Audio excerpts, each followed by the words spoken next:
आज जो टॉपिक हम करने जा रहे हैं वो है कंप्यूटर नेटवर्क पार्ट 2, जिसके अंदर हम प्रिपेयर करा रहे हैं डीएसएसबी, केवीएस, एनवीएस का कोई भी एग्ज़ाम होता है जो टीजीटी या पीजीटी कंप्यूटर साइंस से रिलेटेड होता है, उसके अंदर क्या क्या क्वेश्चंस आ सकते हैं।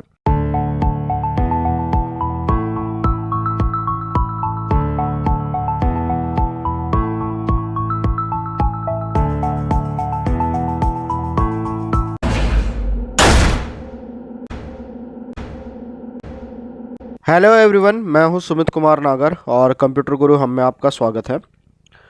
आज जो टॉपिक हम करने जा रहे हैं वो है कंप्यूटर नेटवर्क पार्ट 2, जिसके अंदर हम प्रिपेयर करा रहे हैं डीएसएसबी, केवीएस, एनवीएस का कोई भी एग्ज़ाम होता है जो टीजीटी या पीजीटी कंप्यूटर साइंस से रिलेटेड होता है, उसके अंदर क्या क्या क्वेश्चंस आ सकते हैं। कल वाली क्लास में हमने कंप्यूटर नेटवर्क का पार्ट 1 डिस्कस किया था, जिसके अंदर हमने डिस्कस किया था कि हमारा ओएसआई मॉडल क्या होता है, कंप्यूटर नेटवर्क आर्किटेक्चर क्या होता है और किस तरीके से इन दो टॉपिक में क्वेश्चंस आ सकते हैं। तो आज हम डिस्कस करेंगे उससे अगले वाला पार्ट। कल जो हमने क्वेश्चन डिस्कस किए थे वो काफ़ी लाइट क्वेश्चन थे, जिसमें हमेशा चांसेस होते हैं आपका अगर पेपर इजी होता है तो वो चीज़ें हमेशा आपके पास आती हैं। आज हम डिस्कस करेंगे, थोड़ा सा डीप चले जाते हैं हम कंप्यूटर नेटवर्किंग के अंदर। अगर आप एग्ज़ाम के प्रिपरेशन कर रहे हो और कोई डीप क्वेश्चन आपसे पूछ लिया जाता है तो उस टाइम पर आप कैसे आंसर करोगे। तो आज की जो लिस्ट है उसके अंदर मैं अलग अलग टॉपिक डिस्कस करूंगा और स्टेप बाय स्टेप आपको बताता रहूँगा कि ये क्वेश्चंस में आंसर जो है वो किस तरीके से आ सकते हैं। तो सबसे पहले हम करते हैं शुरुआत। जो सबसे पहली चीज़ आती है वो आती है एड्रेसेस को लेकर। हमारे पास दो एड्रेस होते हैं, एक होता है हमारा मैक एड्रेस और एक होता है हमारा आईपी एड्रेस। तो सबसे पहले अगर क्वेश्चन में बेसिक क्वेश्चन पूछा गया तो उनकी फुल फॉर्म पूछ ली जाती है कि मैक का मतलब होता है हमारा मीडिया एक्सेस कंट्रोल और आईपी का मतलब होता है हमारा इंटरनेट प्रोटोकॉल एड्रेस। इसका काम क्या होता है, जो मैक होता है वो मेरे कंप्यूटर का फिजिकल एड्रेस होता है और जो आईपी एड्रेस होता है वो होता है एक सॉफ्टवेयर वाला एड्रेस। कहने का मतलब ये है, जो मैक एड्रेस है वो हमें प्रोवाइड करवाएगा जिसने मेरे कंप्यूटर का एनआईसी यानी कि नेटवर्क इंटरफेस कार्ड प्रोवाइड करा रखा है यहाँ पर, कि जैसे मैं बता रहा हूँ वो हमें मैन्युफैक्चरर के थ्रू मिलेगा। आईपी एड्रेस डिपेंड करेगा आप कौन से नेटवर्क से किस प्लेस पर जुड़े हुए हैं। फिर जो दूसरा क्वेश्चन बनता है कि ये दोनों में पूछा जाता है कि कितने बिट का डिफरेंस होता है। तो जो हमारा मैक एड्रेस है वो होता है 48 बिट्स का यानी कि 6 बाइट का, और ये जो होता है हमारा हेक्साडेसिमल एड्रेस होता है। और IPv4 जो एड्रेस होता है हमारा 4 बिट का होता है, और IPv6 एड्रेस की अगर मैं बात करूँगा तो वो 128 बिट का होता है। तो इजी क्वेश्चन में यही पूछा जाता है कि IPv4 एड्रेस का साइज़ कितना होता है, तो वो 32 बिट का होता है, और IPv6 का साइज़ कितना होता है तो वो 128 बिट का होता है। कई बार चीज़ वेरी कर दी जाती है, हल्का सा मैनिपुलेट कर देते हैं, बिट के प्लेस पर आपको बाइट लिख देते हैं। तो बिट हो तो 32 और बाइट हो तो 8 बिट का एक बाइट बनता है। तो हमें उस टाइम पर क्या करना है, हमें 32 को 8 से डिवाइड कर देना है, 128 को 8 से डिवाइड कर देना है। उस तरीके से हम बिट में भी लिख सकते हैं और बाइट में भी लिख सकते हैं। तो ये वाला जो डिफरेंस है हमारे पास। फिर एक क्वेश्चन जो कई बार पूछा जाता है, क्या हम अपने मैक एड्रेस को चेंज कर सकते हैं। मैक एड्रेस हम चेंज नहीं कर सकते हैं, बट अगर आप हैकिंग के अंदर जाओगे तो हम अपने मैक एड्रेस को भी चेंज कर सकते हैं। वो हैकिंग का कंसेप्ट अलग है, वो काफ़ी डीप हो जाता है, और ये वाली चीज़ें जो है ऐसी चीज़ें आपके कंप्यूटर साइंस के टीजीटी पीजीटी कंप्यूटर साइंस के एग्ज़ाम में कभी नहीं पूछी जाती। फिर उसके बाद जो अगला जो आता है वो आता है रिट्रीव एड्रेस। रिट्रीव एड्रेस करने के लिए अब यहाँ पर जो क्वेश्चन पूछा जा सकता है वो दो प्रोटोकॉल का पूछा जा सकता है। ARP प्रोटोकॉल क्या होती है और RARP प्रोटोकॉल क्या होती है। ARP होती है एड्रेस रेजोल्यूशन प्रोटोकॉल, जो क्या करेगी, अगर मैं सिस्टम के ऊपर रन करूँगा तो वो मेरा मैक एड्रेस निकाल सकती है। अगर इसके ऊपर ARP प्रोटोकॉल कैसे काम करती है तो उसके लिए आप जो है मेरी CCNA की मैंने वीडियो बना रखी है, उसके अंदर बाकायदा इसका प्रैक्टिकल करके दिखा रखा है कि मैक एड्रेस कैसे निकलता है और ARP प्रोटोकॉल किस तरीके से काम करती है। पर वो एक बिल्कुल अलग फील्ड है। अगर आप तैयारी कर रहे हो तो उसमें ये चीज़ें आपको करने की ज़रूरत नहीं है कि आप उसका प्रैक्टिकल करके देखो, आपको बस याद रखना होता है। फिर जो दूसरी प्रोटोकॉल आती है वो होती है RARP, यानी कि reverse address resolution protocol. ARP क्या निकालेगी? हमारा मैक एड्रेस निकालेगी, और RARP क्या? जो हमारा IP एड्रेस निकालेगी। तो एक क्वेश्चन जो हमारे कंप्यूटर के एग्जाम में जनरली आ जाता है और इसी एग्जाम में आ जाता है, तो वो इस वाले टॉपिक से भी आ जाता है। फिर उसके बाद जब मैंने यहाँ पर ARP की बात की थी तो प्रोटोकॉल का भी मैंने जो है डिटेल में बनाया हुआ है, उसके ऊपर भी मैं बात करूँगा। तो प्रोटोकॉल अगर अभी आपको मतलब समझ में नहीं आएगा तो उसके लिए मैं बता देता हूँ। प्रोटोकॉल का मतलब होता है set of rules. Set of rules यानी कि जैसे हम कोई भी, अगर इंग्लिश की अगर मैं बात करूं कि हमें बातचीत करते टाइम इंग्लिश ग्रामर का ध्यान रखना होता है, परफेक्ट सेंटेंस क्रिएशन होनी चाहिए, तभी उसका वैलिड मतलब निकलता है। तो इसी तरीके से अगर मैं प्रोटोकॉल की बात करूं तो प्रोटोकॉल क्या हो सकती है? कंप्यूटर के लिए एज ए ग्रामर काम कर सकती है, जिसकी वजह से वो डिफरेंट काम जो है वो कर सकता है। फिर उसके बाद जो अगला टॉपिक आपके पास आता है जिससे क्वेश्चन पूछा जाता है जनरली, वो होता है difference between IPv4 address and IPv6 address. अगर कोई मान लो बिल्कुल स्टार्टिंग में ही अगर कोई आपका एग्जामिनर ऐसा बैठा है कि जिसको ये पता चल गया कि इस टॉपिक में से क्वेश्चन देना और सबसे पहला क्वेश्चन हुई उसने उठा के दे दिया, तो वो सबसे पहला क्वेश्चन जो उठेगा वो ये उठेगा कि जो IPv4 एड्रेस है वो कब बना और IPv6 एड्रेस है वो जो कब बना। तो IPv4 बना था 1981 में और IPv6 बना था 1999 में। फिर दूसरा क्वेश्चन जो इसके ऊपर बनता है, पहले ही मैं डिस्कस कर चुका हूं कि इन दोनों का एड्रेस साइज क्या होता है। तो जो IPv4 होता है वो 32 बिट का होता है और IPv6 है जो मेरा 128 बिट का होता है। फिर उसके बाद आपसे जो कई बार क्वेश्चन पूछा जाता है कि डिफरेंस क्या होता है, यानी कि अगर मान लो मैं डॉटेड डेसिमल नोटेशन कर रहा हूँ तो कौन सी प्रोटोकॉल के अंदर कौन सी IPv वर्जन के अंदर चलती है, अगर कॉलन यूज़ किया जाता है तो वो कौन से IP वर्जन प्रोटोकॉल के अंदर यूज़ होता है। तो यहाँ पर इस चीज़ को आपको ध्यान रखने वाली बात है, जो आपका जो IPv4 है उसमें क्या होगा, डॉट आएगा। और लास्ट में जो होता है ये होता है CIDR के लिए, क्लासलेस इंटर डोमेन राउटिंग। वो भी मैं आपको अभी बताना चाहूँगा कि कैसे क्या होता है। बट यहाँ पर जो 24 है इसको अगर मैं शो करता हूँ तो इसका मतलब ये होता है कि मैं जो 24 बिट्स है वो नेटवर्क एड्रेस को डिफाइन करने के लिए यूज़ कर रहा हूँ। फिर उसके बाद जो आता है IPv6 में जो आता है प्रीफिक्स नोटेशन, वो इस तरीके से लिखी जाती है। यहाँ पर 48 होता है तो इसका मतलब भी सेम होता है। फिर उसके बाद जो नेक्स्ट क्वेश्चन बनता है वो आपका ये बनता है कि आपका जो IPv4 एड्रेस है उससे कितने एड्रेसेस हैं वो जो बनाए जा सकते हैं, वो होगा 2⁻33। तो समथिंग ये वाली होगी और ये वाला भी अब भर गया है। और आज के टाइम पे जो चल रहा है वो सबसे ज़्यादा IPv6 यूज़ हो रहा है। तो IPv6 के अंदर जितने एड्रेस आ सकते हैं वो होता है 2⁻128। तो ये बहुत ज़्यादा है। फिर उसके बाद जो आपसे अगली चीज़ पूछी जाती है, अगर IPv4 की ही बात की जाती है तो IPv4 की कई बार क्लासेस के ऊपर जो है वो क्वेश्चन आ जाता है कि IPv4 में कितनी क्लास होती है। तो IPv4 के अंदर जो है हमारी 5 क्लास होती हैं। उसके अंदर आता है हमारा A B C D और E। फिर उसके अंदर जो बिट का पैटर्न है, जो पहली 8 बिट का पैटर्न है, जो हमेशा ध्यान रखा जाता है वो किस तरीके से ऑर्गेनाइज होता है कि आपका जो A सेक्शन होगा उसमें फर्स्ट बिट 0 है, फिर B में जो है उसके आगे 1 लग गया 1 0 है, C में क्या है 1 1 0 है, D में है 1 1 1 0 है और E में क्या है 4 टाइम्स 1 एंड फिर 0 है। तो ये एड्रेस फॉर्मेट हो गया। अगर इसी की मैं कैलकुलेशन करूँगा तो उसके अंदर जो डेसिमल रेंज बनेगी यहाँ से यहाँ तक बनेगी 0 to 127, फिर 128 to 191, 192 to 223, 224 to 239 और 240 to 255। तो ये वाले सारे जो हैं हम एड्रेस जो है वो यूज़ कर सकते हैं। इसमें से जो आपका डी और ई क्लास है उसको स्पेसिफिक अलग पर्पस के लिए, रिसर्च पर्पस के लिए स्टोर किया जा सकता है। जो जनरली आपके एड्रेसेस मिलते हैं वो आपको मिलते हैं 1 से लेकर 2 to 3 तक के। फिर उसके बाद अगर इसका होस्ट असाइनमेंट रेंज की अगर बात करेंगे तो मतलब कहाँ से लेकर कहाँ तक नंबर लिखे जा सकते हैं, तो वो यहाँ से इस तरीके से शो हो सकता है। एक चीज़ को आपको ध्यान रखना है, यहाँ पर जो लास्ट में होगा 255 होगा, इससे बड़ा नंबर जो है वो नहीं बनेगा, क्योंकि 8 अगर मैं बाइनरी बिट की बात करूँ तो 0 से लेके 255 तक के ही नंबर बनते हैं, उससे आगे नंबर नहीं बनते हैं।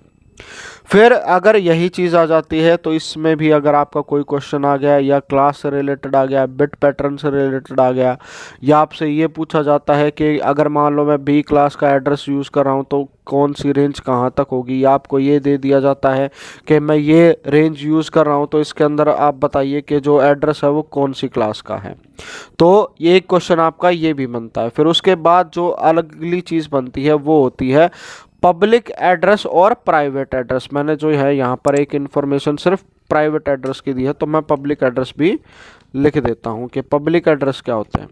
अब हमें पता है अगर मैं कोई भी कंप्यूटर का नेटवर्क बनाता हूँ तो वो 2 तरीके से बना सकता हूँ, या तो उसके पास इंटरनेट की फंक्शनैलिटी हो या उसके पास इंटरनेट की फंक्शनैलिटी ना हो।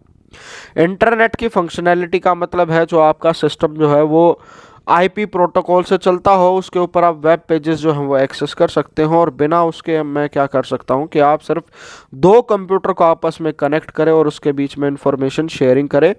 थर्ड वर्ल्ड से कनेक्टिविटी जो उसका आपको बोला जाता है कि इंटरनेट के वर्ल्ड से कनेक्टिविटी आपकी ना हो। तो इसी के बिहाफ में हमारे पास एड्रेस की 2 क्लासेस हो जाती हैं, एक होती है पब्लिक एड्रेस और एक होती है प्राइवेट एड्रेस। पब्लिक एड्रेस के अंदर वो सारे एड्रेसेस आएंगे जो इंटरनेट के ऊपर अवेलेबल होते हैं। इंटरनेट का मतलब है जो आपका www डॉट के ऊपर अवेलेबल होते हैं, यानी कि पब्लिक एड्रेसेस के अंदर वो सारे आईपी एड्रेसेस आएंगे जिनको हर किसी नेटवर्क से किसी भी लोकेशन से एक्सेस किया जा सकता है। फिर उसके कॉरस्पॉन्डिंग उसके अपोजिट में जो चीज़ हमारे पास आई कि मान लो जैसे मैं अपनी कोई ऑर्गेनाइजेशन बना रहा हूँ और मुझे जो है थर्ड वर्ल्ड से कनेक्टिविटी रखनी है, पर साथ में आपस के अपना एक पूरा का पूरा नेटवर्क भी बनाना है। या तो जैसे आपको मान लो आपने कई बार जो है अपने प्राइवेट कैमरा लगा रखे हैं, उन सब का नेटवर्क बनाएगा, या मान लो घर के अंदर आप स्विच लेके आ गए या राउटर लेके सॉरी राउटर तो नहीं चलेगा, आप हब लेके आ गए, उसके साथ आपने जो है अपने सारे कंप्यूटर जोड़ दिए। उस टाइम पर जो हमारा एड्रेस यूज़ होगा वो होगा प्राइवेट एड्रेस, क्योंकि कोई भी नेटवर्क में कोई भी कंप्यूटर जुड़ता है तो वो यूनिकली आइडेंटिफाई हो जाता है, वो आइडेंटिफाई किया जाता है उसके एड्रेस के बेस पर, और वो एड्रेस जो होगा वो 2 तरीके का होगा, या तो पब्लिक होगा या प्राइवेट होगा। अगर मैं बात करूँगा प्राइवेट नेटवर्क का बना हुआ तो एड्रेस भी उसमें क्या होगा, प्राइवेट होगा। तो उस टाइम पर हमारे पास 2 ऐसे एड्रेस स्पेस बन जाते हैं जिसको मैं पब्लिक कह सकता हूँ या प्राइवेट कह सकता हूँ। तो उसके अंदर ऐसा भी नहीं है कि आपका जो हर कोई एड्रेस है उसको आप पब्लिक या प्राइवेट बना सकते हो। स्पेसिफाइड रेंज है कहाँ से कहाँ तक के एड्रेस जो है वो प्राइवेट हो सकते हैं। तो आपका 10 की सीरीज़ में जो भी एड्रेस आ जाता है वो प्राइवेट एड्रेस होता है। इसको अगर आप चेक कर सकते हैं, अगर आपको पता है कि आप अपने फ़ोन का आईपी एड्रेस कैसे चेक कर सकते हैं, सेटिंग में जाएंगे, एडिशनल सेटिंग में चले जाएंगे, फिर जहां पर फ़ोन का पूरा डेटा अवेलेबल होता है तो वहां पर उसकी आईपी एड्रेस है उसकी सेटिंग भी हो सकती है। तो वहां पर अगर आप चेक करेंगे, अगर आप मोबाइल इंटरनेट यूज़ कर रहे हैं, रिलायंस का यूज़ कर रहे हैं, जियो का यूज़ कर रहे हैं, तो वो एड्रेस आपको 10 की सीरीज़ में मिलेगा। एयरटेल का यूज़ कर रहे हैं तो 172 की सीरीज़ में भी आपको मिल सकता है। और अगर आप कल मान लो किसी प्राइवेट ऑर्गेनाइजेशन में जाते हैं और बहुत बड़ी कंपनी है उसके अंदर अगर आप काम करते हैं तो जो आपको जो आईपी एड्रेसेस मिलेंगे वो मिलेंगे 172.16 से लेके 172.31 तक। तो ये वाला क्वेश्चन भी पूछा जाता है, आपको कोई भी एड्रेस दे दिया जाएगा कि मान लो जैसे मैं कोई प्राइवेट फर्म बनाना चाहता हूँ तो उसका एड्रेस स्पेस बताइए कहाँ से कहाँ तक का होगा, तो उस टाइम पर ये है, ऐसा क्वेश्चन भी एग्जाम में पूछ लिया जाता है। फिर उसके बाद बारी आती है, जो नेक्स्ट क्वेश्चन बनता है, कई बार बनता है, वो आता है CIDR। जनरली क्या होगा, कई बार आपको सिर्फ इसकी डेफिनेशन ही पूछकर ख़त्म कर देते हैं। CIDR का मतलब होता है classless inter domain routing. Classless inter domain routing का मतलब है, अगर मैंने अभी आपके साथ ये सारी चीज़ें डिस्कस की थी कि हमारे पास जो है 5 क्लासेस होती हैं और स्पेसिफिक रेंज होती है। अगर मान लो कोई भी एड्रेस मैं इनके बाहर एक्सेस करना चाहूँ जिसके थ्रू मैं काम कर सकता हूँ, तो वो सारा किसके थ्रू किया जाता है, वो सारा CIDR के थ्रू किया जाता है। जिसमें मैं क्या कर सकता हूँ, जो मान लो अगर मैं नेटवर्क बनाता हूँ तो 2 पार्टों में चीज़ें डिवाइड होती हैं। एक होती है नेटवर्क बिट्स जो आइडेंटिफाई करेंगे मेरा नेटवर्क कौन सा है। दूसरी होती है वो होती है होस्ट बिट जो ये बताएगी कितने कंप्यूटर जो उसमें लगने होते हैं। पर कई बार अगर मान लो मैं इस तरीके से कर लेता हूँ कि अपना जो होस्ट एड्रेस की कुछ एक बिट है वो नेटवर्क एड्रेस में जोड़ देता हूँ, तो उस टाइम पर जो भी चीज़ बनती है उसको कहते हैं CIDR। ये आपसे पूछा जाएगा, और ये किस कंटेक्स्ट में पूछा जाएगा, इसके रिलेटेड अगर आंसर बनता है तो वो बनता है सबनेट मास्क का। आपके पास न्यूमेरिकल दे दिया जाएगा कि जैसे ये नेटवर्क है इस तरीके से काम कर रहा है, आपको उसका सबनेट मास्क निकालना है। तो सबनेट मास्क निकालने का सबसे आसान तरीका क्या है, आपको जो नेटवर्क एड्रेस दिया होगा उसमें स्पेसिफाई कर रखा होगा कि इतना नेटवर्क एड्रेस है और इतना होस्ट एड्रेस है, तो आपने उसको क्या है बिल्कुल सेम रखना है। फिर बाद में अगर आप कैलकुलेशन करते हो तो जो भी आपका होस्ट एड्रेस होगा उसकी सारे बिट को 1 1 कर दीजिएगा, और फिर बाद में जो नंबर जनरेट होगा उसको कहते हैं सबनेट मास्क। तो सबनेट मास्क का क्वेश्चन पूछ लिया जाता है, इसका न्यूमेरिकल पूछ लिया जाता है, ये वाला क्वेश्चन जो आपसे पूछ लिया जाता है। फिर उसके बाद जब कल हम बात कर रहे थे तो हमने TCP के ऊपर बात की थी कि TCP होती है, TCP प्रोटोकॉल चलती है, उसके साथ सारे काम होते हैं। TCP जो है आपकी रिलायबल कम्युनिकेशन प्रोटोकॉल है, उसके कॉरस्पॉन्डिंग होता है UDP जो होती है अनरिलायबल होती है। TCP रिलायबल क्यों है, क्योंकि उसमें 3 वे हैंडशेक होता है। 3 वे हैंडशेक की मैं वीडियो बना चुका हूँ, वो हिंदी पे भी और इंग्लिश में भी अवेलेबल है। अगर आपको वो चीज़ें समझ नहीं आती हैं तो आप वो वाली वीडियो भी देख सकते हैं। कंप्यूटर नेटवर्किंग का मोस्ट ऑफ द सिलेबस जो पूछा जाता है एग्जाम के अंदर पूछा जाता है वो मैं डिटेल में कवर अप ऑलरेडी कर चुका हूँ, पर यहाँ पर जो है मैं आपके लिए सारी चीज़ें एक लेक्चर में समराइज करके बता रहा हूँ कि आपने बस मेरी बातों को सुनना है, उसके ऊपर ध्यान देना है, और जिसके बेस पर आपको ये खुद से लगेगा कि मेरी जो तैयारी है वो किसी लेवल तक हो गई है। अगर यही चीज़ें अगर आप सिर्फ बुक से पढ़ने बैठेंगे तो आपका बहुत ज़्यादा टाइम जो है वो वेस्ट हो जाएगा। तो TCP की बात होती है, TCP IP मॉडल होता है, TCP का ट्रांसमिशन कंट्रोल प्रोटोकॉल होता है।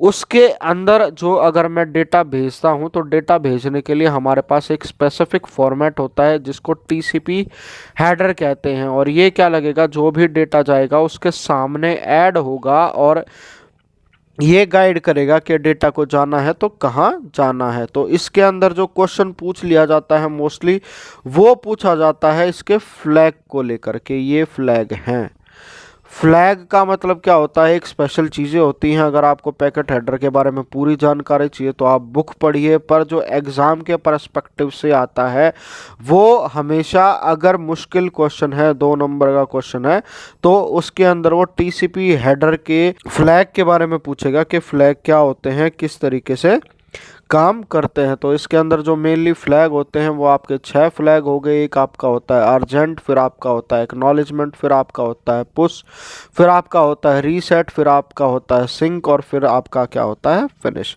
तो ये जो है अलग अलग स्टेज पर रिक्वायर होते हैं। अगर फिनिश है तो मतलब मान लो अगर आपने जो भी डेटा भेजा है उसका लास्ट पैकेट होता है तो उसमें फिनिश लिखा जाता है, जो कि ये बता देगा कि इसके बाद जो है कोई भी पैकेट नहीं आएगा। सिंक जो होता है आपका जो कम्युनिकेशन इनिशिएट करने के लिए यूज़ होता है। रीसेट होता है अगर आपका मान लो डेटा में कुछ भी एरर आ जाता है तो वो दोबारा से डेटा की शुरुआत करने के लिए होता है। पुश होता है आप ज़बरदस्ती अपने पैकेट को किसी दूसरे पैकेट के ऊपर ओवरराइड करोगे, यानी कि जो प्रायोरिटी हो जाएगी वो जो आपने पैकेट पुश के फ्लैग के थ्रू भेजा है उसकी प्रोसेसिंग जल्दी होने की कैपेसिटी जो है वो कैपेबिलिटी जो है वो इंक्रीज हो जाती है। फिर उसके बाद जो आती है आपकी एक्नॉलेजमेंट की, जैसे सिंक जाएगा उसके रिप्लाई में जो है वो एक्नॉलेजमेंट जाता है। फिर उसके बाद अर्जेंट होता है। अर्जेंट का मतलब होता है कि सबसे पहले जो प्रोसेसिंग है वो मेरी करो। तो इस तरीके से जो होता है टीसीपी हेडर होता है, इसके अंदर सोर्स पोर्ट और डेस्टिनेशन पोर्ट जो है वो सारी चीज़ें रहेंगी। फिर उसके बाद अगर यहाँ पर पोर्ट की बात आ रही है तो मैं पोर्ट का जो कंसेप्ट है आपका क्लियर कर देता हूँ। तो हम पूछते हैं कि अभी तक हमने डिस्कस कर लिया है कि मैक एड्रेस क्या होता है, आईपी एड्रेस क्या होता है, किस तरीके से जो है वो अलग अलग काम करते हैं। तो उसके कॉरस्पॉन्डिंग अब जब हम एड्रेसेस की बात कर रहे थे कि जैसे आईपी एड्रेस है वो यूनिकली आइडेंटिफाई करता है किसी भी नेटवर्क के ऊपर कि कौन सा इंसान जो है वो नेटवर्क चला रहा है, और इसी का बिहाफ लेके अगर कोई भी, अगर आप मान लो गलत काम कर देते हैं, आप कोई हैकिंग कर देते हैं, या आप किसी के पैसे निकाल लेते हैं, या आप कोई ऐसा मैसेजेस भेज देते हैं जिससे जो हमारे देश की सुरक्षा को खतरा है, तो उसके बाद आपकी जो ट्रैकिंग होगी वो आपके आईपी एड्रेस को ही प्राइमरी टारगेट लेके किया जाएगा, और फिर आपको आराम से निकाल लिया जाएगा कि कौन से लोकेशन पर किस एरिया से आपने ये सारी चीज़ें एक्सेस की थी। फिर उसके बाद जो बारी आती है, एक एडिशनल चीज़ होती है जो आईपी एड्रेस और मैक एड्रेस के साथ मिलकर जो है एक यूनिक चीज़ और बना देती हैं, वो होती है पोर्ट। तो पोर्ट क्या होगी हमारी, एक्चुअल में पोर्ट दो तरह की होती है हमारी, एक होती है फिजिकल पोर्ट और एक होती है लॉजिकल पोर्ट। फिजिकल पोर्ट का मतलब है वो वाली पोर्ट जिनके थ्रू आप अलग अलग डिवाइस जो है वो अपने कंप्यूटर के साथ कनेक्ट कर सकते हो, जैसे यूएसबी पोर्ट हो गया, वीजीए हो गया, एचडीएमआई हो गया, आपका 3.5 mm जैक हो गया, यूएसबी हो गया। तो ये सारे क्या है, फिजिकल पोर्ट हैं। इसके अलावा जो हमारे पास होती हैं वो होती है लॉजिकल पोर्ट। लॉजिकल पोर्ट का मतलब क्या है, जो आईपी एड्रेस के साथ मिलकर एक यूनिक जो है वे बना देंगी, और उस तरीके से मेरे को ये लगेगा कि जो कंप्यूटर का जो एड्रेस है, एड्रेस एक्सेप्ट करने की कैपेबिलिटी है वो बहुत ज़्यादा हो गई है। जो पोर्ट है वो हार्डवेयर लिंक होता है, इसको मैन्युअल लिंक बोल सकते हैं। और जैसे अगर मैं बता देता हूँ, अगर पोस्ट बना देता हूँ और अपने सिस्टम को कोई सर्वर बना देता हूँ, तो बहुत सारी चीज़ें जो है मैं इसके ऊपर इम्प्लीमेंट कर सकता हूँ। इसके अंदर जो होता है आईपी एड्रेस होता है वो होता है एड्रेस ऑफ होस्ट, यानी कि उसको पकड़ा जाए किसी ने ये इन्फॉर्मेशन डाली है। फिर उसके बाद अगर मुझे कोई पर्टिकुलर सिस्टम बनाना है, तो पर्टिकुलर सिस्टम के लिए पर्टिकुलर एप्लीकेशन अगर कोई डेटा एक्सेस करती है तो वो एक्सेस करती है आईपी एड्रेस और पोर्ट के कॉम्बिनेशन के थ्रू, जैसा कि यहाँ पर दिखा रखा है। और लिस्ट ऑफ पोर्ट कहाँ से कहाँ तक होती है, वो होती है 1 to 2⁻16, जो कि होता है हमारा 65,535। तो ये थी सारी चीज़ें जो हमने पढ़ी हैं। फिर उसके बाद जो हम अगली चीज़ पढ़ेंगे वो होती है प्रोटोकॉल। प्रोटोकॉल अभी भी मैंने आपको बताया है, ये क्या होता है, एक सेट ऑफ रूल्स होता है जिसके बिहाफ पर जो हमारी कम्युनिकेशन है वो चलती रहती है। फिर अगर आपसे एग्ज़ाम में क्वेश्चन पूछा जाता है, वो एग्ज़ाम में क्वेश्चन पूछा जाता है, तो मोस्ट प्रोबेबली जो क्वेश्चन पूछा जाता है वो आता है, आपको कोई भी ये है प्रोटोकॉल दे दी है, फिर आपको उसका फुल नेम ढूंढना होता है, ये नाम होता है। इसी चीज़ को अगर नेट के लेवल पर लेके जाऊं, अगर मैं थोड़ा सा हार्ड कर दूं इसको, तो वो ये पूछेगा कि ये प्रोटोकॉल है, इसका पोर्ट नंबर क्या है। इसके अंदर भी प्रोटोकॉल बहुत सारी हैं, हर एक चीज़ का याद नहीं किया जा सकता। जो बेसिक चीज़ें हैं जो मोस्टली क्वेश्चंस में एग्ज़ाम में पूछी जाती हैं वो ये होती है कि आपके पास पोर्ट नंबर हो गया और अलग से प्रोटोकॉल, उसका नाम कैसे रखना है। तो इस कैटेगरी के अंदर जो सबसे पहली प्रोटोकॉल आती है वो आती है आपकी FTP, जिसको हम बोलते हैं फाइल ट्रांसफ़र प्रोटोकॉल। ये क्या है, एक TCP टाइप पर है। जो आपका पोर्ट नंबर होगा वो ये यूज़ करेगी 20 और 21। फिर उसके बाद जो नेक्स्ट प्रोटोकॉल आती है वो आती है आपकी SSH secure shell. Secure shell, जैसे ही मैं अपने सिस्टम को सिक्योर करना चाहूँ तो उस टाइम पर ये वाली प्रोटोकॉल जो है वो काम करती है, और इसके लिए जो पोर्ट ये यूज़ करेगी वो होगी 22। फिर बात आ रही है आपकी टेलनेट की, टेलनेट करेगी 23। और फिर उसके बाद जो आपका मेल आता है SMTP, बहुत बार पूछा जाता है, तो उसकी पोर्ट नंबर है 25। आपको क्या करना है, ये सारी चीज़ें बिल्कुल ध्यान से याद करके रखनी है। अगर आप चाहते हो नेट का भी एग्ज़ाम साथ में क्लियर कराना, तो वो भी आपका यहाँ से हो जाएगा। फिर उसके बाद जो DNS होता है वो होता है पोर्ट नंबर 53 पर। डायनेमिक होस्ट कॉन्फ़िगरेशन प्रोटोकॉल, जिसको DHCP भी बोलते हैं, ये यूज़ करते हैं हम। मान लो अगर मैंने अपने नेटवर्क के अंदर DHCP अनेबल कर रखी है तो एट रैंडम कोई भी कंप्यूटर जो है मेरे नेटवर्क से जुड़ता है तो वो अपने आप उसको IP असाइन कर देगा। वरना दूसरे केस में हमें क्या होता है, इंडिविजुअली IP दिखानी होती है सबको कि ये IP इसकी है, ये IP इसकी है और ये IP इसकी है। फिर उसके बाद जो अगली प्रोटोकॉल आती है वो आपकी आती है TFTP, यानी कि ट्रिवियल फाइल ट्रांसफ़र प्रोटोकॉल। ये अपग्रेडेड वर्जन है हमारे FTP का। उसके साथ साथ जो मोस्ट जनरली पूछी जाती है वो आपकी होती है HTTP पोर्ट। ये पोर्ट कौन सी पोर्ट पर चलती है, तो ये हमारी 80 पोर्ट पर चलती है। फिर अगर मेल की बात करूंगा तो जैसे Gmail है या वो है तो वो यूज़ करते हैं POP3 प्रोटोकॉल का, यानी कि पोस्ट ऑफिस प्रोटोकॉल। वो क्या आपकी पोर्ट यूज़ करेगी, वो पोर्ट यूज़ करेगी 110। फिर आपका आता है नेटवर्क न्यूज़ ट्रांसपोर्ट प्रोटोकॉल। ये क्या होता था, जब इंटरनेट नया था तो समाचार सुनने के लिए यूज़ किया गया था, और आज के टाइम पे जो अलग अलग ऐप आ गई हैं उन्होंने इसको वायलेट कर दिया है। तो वो का प्रोटोकॉल जो है हमारी NNTP ये काम करती है हमारी पोर्ट 119 के ऊपर। फिर आता है नेटवर्क टाइम प्रोटोकॉल, जो आपका डिपेंड कर बताएगी आपको कि आपके सिस्टम के अंदर टाइम क्या हो रखा है। वो काम करेगी 123 पर।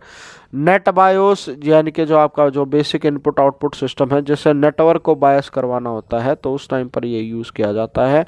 तो उसकी प्रोटोकॉल है वो जो पोर्ट एड्रेस है वो है 135 to 139।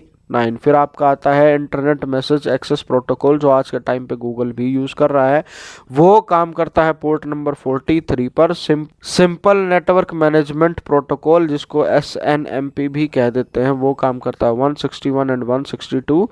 और फिर जो बाद में बचती है वो होती है बॉर्डर गेटवे प्रोटोकॉल, जिसको BGP बोला जाता है। वो आपकी काम करती है 179 के ऊपर। फिर उसके बाद जो इसमें अलग अलग से आ जाएंगी वो होता है LDAP, यानी कि lightweight directory access protocol, जो काम करेगी 389 पर। HTTPS या आप कहें HTTP with secure socket layer SSL, वो काम करेगी 443 के ऊपर। फिर है इंटरनेट सिक्योरिटी एसोसिएशन एंड की मैनेजमेंट प्रोटोकॉल ISAKMP। तो ये वाली चीज़ है, अगर आप याद रखोगे तो KMP भी है, तो दिल्ली में बहुत बड़ा डिस्कशन का टॉपिक बना हुआ है, तो आप इसको इस तरीके से भी याद कर सकते हैं। फिर आता है इंटरनेट की एक्सचेंज IKE। फिर lightweight directory access protocol over TLS और SSL, तो उसमें LDAPs आ जाते हैं। फिर आपका FTP और SSL अगर बात करें तो वो काम करता है आपका पोर्ट नंबर 989 या 990 के ऊपर। तो ये सारी चीज़ें थी मोस्टली जो है आपका क्वेश्चन पूछा जाता है वो इन्हीं में से पूछा जाता है। अगर बेसिक लेवल है, बेसिक के बजाय अगर मैं कहूँ थोड़ा सा इंटरमीडिएट लेवल भी है, जहाँ पर मैं कॉलेज के प्रोफेसर नहीं ढूंढ रहा हूँ, सिर्फ स्कूल के ढूंढ रहा हूँ, तो उसके अंदर अगर आप कंप्यूटर नेटवर्क का इतना भी याद कर लेते हैं, याद रख लेते हैं, तो ये भी आपके लिए बहुत ज़्यादा सफिशिएंट होता है। फिर उसके बाद जो अलग से आजकल हर एक जगह पे क्वेश्चन पूछा जाता है वो आता है आपका X.25 प्रोटोकॉल का। तो ये प्रोटोकॉल जो हमने यूज़ की है उसके अंदर कम्युनिकेशन करवाने के लिए यूज़ की है। इसके अंदर क्या होता है, दो टर्म होती हैं, एक होता है DTE और एक होता है DCE। तो DTE क्या करेगा, नेटवर्क से इंफॉर्मेशन लेकर सिस्टम तक रखेगा, और DCE क्या करेगा कि आपने मान लो अपना फ़ोन कनेक्ट कर रखा है और साथ में अपना सिस्टम कनेक्ट कर रखा है और उसके थ्रू आप उसको एक्सेस करना चाहो, तो उस टाइम पर जो मोड बनेगा वो बनेगा DCE। तो DTE के अंदर क्या है, जो कम्युनिकेशन डिफाइन करती है कि जो कम्युनिकेशन होना है हमारा विद इन द नेटवर्क होना है या बाहर होना है। फिर उसके लिए जो DTE और DCE की फुल फॉर्म आपसे पूछी जा सकती है एग्जाम में, तो उसके लिए हम लिख देंगे डेटा टर्मिनल इक्विपमेंट, और DCE क्या होगी, डेटा सर्किट टर्मिनेटिंग इक्विपमेंट।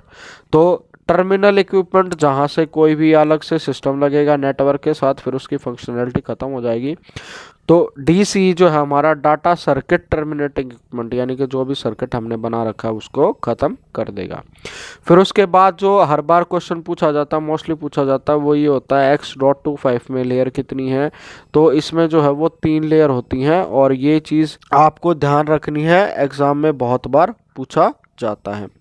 तो ये सारा था जो पार्ट 2 जो मैंने आपके साथ डिस्कस किया। इसके अंदर हमने जो है अपना एड्रेस डिस्कस कर लिया, चाहे वो मैक हो, आईपी हो, IPv4 हो, IPv6 हो, या आपकी जो है आपकी जो एड्रेस क्लासेस होती हैं ईथरनेट की वो हो जाएं। फिर उसके बाद अगर पब्लिक एड्रेस क्या होता है, प्राइवेट एड्रेस क्या होता है, वो सारी चीज़ें भी हमने डिस्कस की हैं। और तो CIDR जो है था हमने यूज़ किया था, उसके अंदर हमने क्लासलेस इंटर डोमेन राउटिंग के बारे में बताया कि कैसे हम नेटवर्क एड्रेस और होस्ट एड्रेस के कम्बिनेशन को छेड़कर होस्ट से कुछ चीज़ें लेकर नेटवर्क में असाइन कर सकते हैं और खुद से एक नेटवर्क बना सकते हैं।